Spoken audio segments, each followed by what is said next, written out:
મિત્રો, ગત ચોમાસાની અંદર જે સુરેન્દ્રનગર જિલ્લામાં અતિ ભારે વરસાદ થયો હતો એના કારણે જે મોટાભાગના તમામ ખેડૂતોનો જે પાક નિષ્ફળ થયો હતો એ પાક નિષ્ફળની રાહત માટે ગત ઓક્ટોબર 2024ની અંદર સુરેન્દ્રનગર જિલ્લામાં ખાસ કરીને દસાડ અને લખતરની અંદર લગભગ આશરે 41,000 જેટલી જે અરજીઓ થઈ હતી એ અરજીઓ પૈકી સરકારે માત્ર 50% જ ખેડૂતોને વળતર ચૂકવ્યું છે અને એની સામે ખેડૂત હિતરક્ષક સમિતિ અને કોંગ્રેસ દ્વારા જે ઉગ્રથી ઉગ્ર આંદોલનો કરવામાં આવ્યા એના દબાણને લઈને સરકારે એક નવો ઠરાવ બહાર પાડ્યો છે. આ ઠરાવ જે આજે ગત રાત્રે બહાર પડ્યો કે જે વંચિતો માટે જે ખેડૂતો બાકી રહી ગયા હતા એને સહાય ચૂકવવાની વાત હતી, એના બદલે ભારતીય જનતા પાર્ટીની ગુજરાત સરકાર દ્વારા ખેડૂતોની આંખમાં ધૂળ નાખી અન્નદાતાના પેટ ઉપર લાત મારવાનું કામ આ ભાજપ સરકાર દ્વારા કરવામાં આવ્યું છે. એક રીતે સાચા ખેડૂતોને એ પૂરતા પૈસા ન મળે, આમાંથી પણ છટણી થઈ જાય મોટાભાગના ખેડૂતોની, એ પ્રકારનું ષડયંત્ર એમના દ્વારા આ ઠરાવના માધ્યમથી કરવામાં આવ્યું છે. એમાં વિશેષ કરીને તમને કહું કે જે એસડીઆરએફની જે સ્કીમ છે એ સ્કીમ પ્રમાણે જે બિન પિયત હોય તો 11,000 હેક્ટર દીઠ, મહત્તમ 22,000, અને જો પિયત હોય તો હેક્ટર દીઠ 22,000 અને મહત્તમ 44,000ની જાહેરાત કરવામાં આવેલી છે.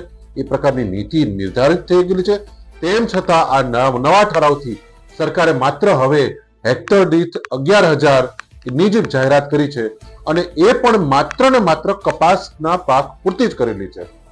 તો અગાઉથી મોટાભાગના 40,000 ખેડૂતો તો ઓલરેડી અરજીઓ કરી દીધી છે, તો નવી અરજી કરવાનો પ્રશ્ન થતો નથી. નવેસરથી હવે તપાસ થઈ શકે નહીં, જૂની નુકસાન થયા છે એના ફોટોગ્રાફ્સ આવી શકે નહીં.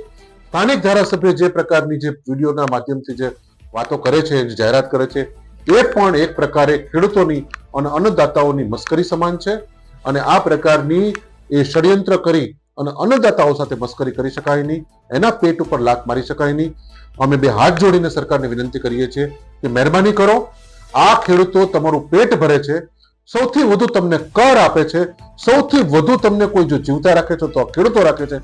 એને જ્યારે આટલું મોટું નુકસાન થયું હોય, એના ઉપર જ્યારે આભ તૂટી પડ્યું હોય, ત્યારે તમારા 3 લાખ 4 લાખ કરોડના બજેટમાંથી મામૂલી એવી રકમ જો તમે ખેડૂતોને ન આપી શકતા હોય તો ઢાંકણીમાં પાણી લઈને ડૂબીને મરી જાઓ.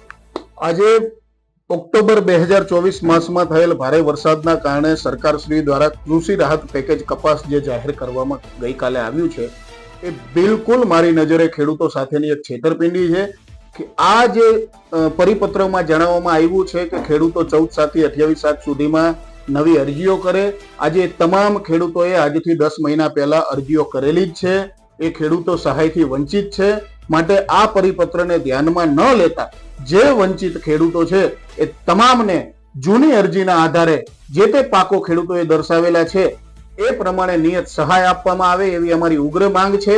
અને સ્થાનિક ધારાસભ્ય જે ગઈકાલે વિડીયો જાહેર કરીને એવી જાહેરાત કરી હતી કે ગુજરાત સરકારમાં અમે ખૂબ ઉગ્ર રજૂઆત કરી છે, કૃષિ મંત્રીને રજૂઆત કરી છે અને આ સહાય મંજૂર કરવામાં આવી છે, તો હું એ ધારાસભ્યશ્રીને કહેવા માંગુ છું કે ખરેખર તમે ઉગ્ર રજૂઆત કરી હોય અને તમે મુખ્યમંત્રીશ્રીને ખૂબ આંકડાકીય અથવા તો પરિપત્ર લખી અને રજૂઆત કરી હોય તો તમે એક મહેરબાની ખેડૂતો ઉપર એવી કરો કે આપણા વિસ્તારના કોઈ પણ ખેડૂતોને ફરીથી અરજી ના કરવી પડે.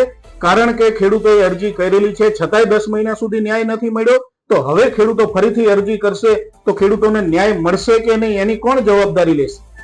પાટડી ખેડૂત હિતરક્ષક સમિતિ છેલ્લા 7 થી 8 મહિનાથી અમારા 3 મુદ્દાઓને લઈ અને આંદોલન કરી રહી હતી. એમાં સૌથી પહેલો મુદ્દો મહેસૂલ વિભાગ અંતર્ગત અમારી નોંધ 192 નો હતો. બીજો મુદ્દો પાક નિષ્ફળ સહાયથી વંચિત ખેડૂતોનો હતો અને ત્રીજો ગરીબ મકાન વિહોણા પરિવારોની લડત હતી.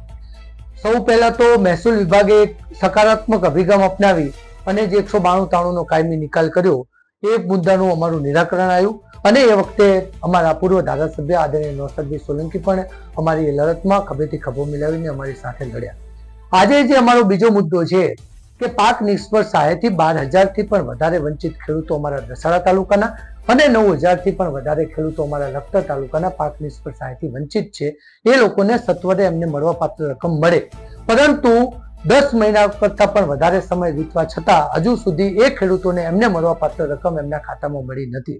આજે જ્યારે અમે ખેડૂત હિતરક્ષક સમિતિના જવાબદાર પ્રતિનિધિઓ ખેતી નિયામક કચેરીએ ઉપસ્થિત રહ્યા અને એમની પાસે 2 કે 3 સિમ્પલ પ્રશ્ન પૂછ્યા કે કેટલા ખેડૂતોએ અરજી કરી અને એમાંથી કેટલા ખેડૂતોને તમે સહાયની રકમ આપી. ત્યારે મદદનીશ ખેતી નિયામક અધિકારી શ્રી અમને એવો ઉડાઉ જવાબ આપ્યો કે અમારી પાસે કોઈ પણ આંકડો નથી. જો ખેતીવાડી અધિકારી પાસે આંકડો નથી તો માન્ય ધારાસભ્ય શ્રી જે અમારા મત વિસ્તારના પોતાને સ્થાનિક ધારાસભ્ય ગણાવે એમની પાસે કેવી રીતના આંકડો આવ્યો કે કેટલી અરજીઓ થઈ અને એમાંથી કેટલા ખેડૂતોને સહાયની રકમ મળી. આ પણ હું આપના માધ્યમથી માન્ય ધારાસભ્ય શ્રી જે પોતાને સ્થાનિક ગણાવે છે અને એક સણસણતો પ્રશ્ન પૂછ્યો. એમને એમના વિડીયો થકી અમારા મત વિસ્તારના તમામ ખેડૂતોને એક બાંયધરી આપી કે જેટલા ખેડૂતો વંચિત છે એ તમામ ખેડૂતોને સત્વરે પાક નિષ્ફળ સહાયની રકમ મળશે. ત્યારે આ કૃષિ પેકેજ જે ડિક્લેર કર્યું છે ઓક્ટોબર, એમાં તો સ્પષ્ટ કીધું છે કે પુનઃ અરજી કરવાની.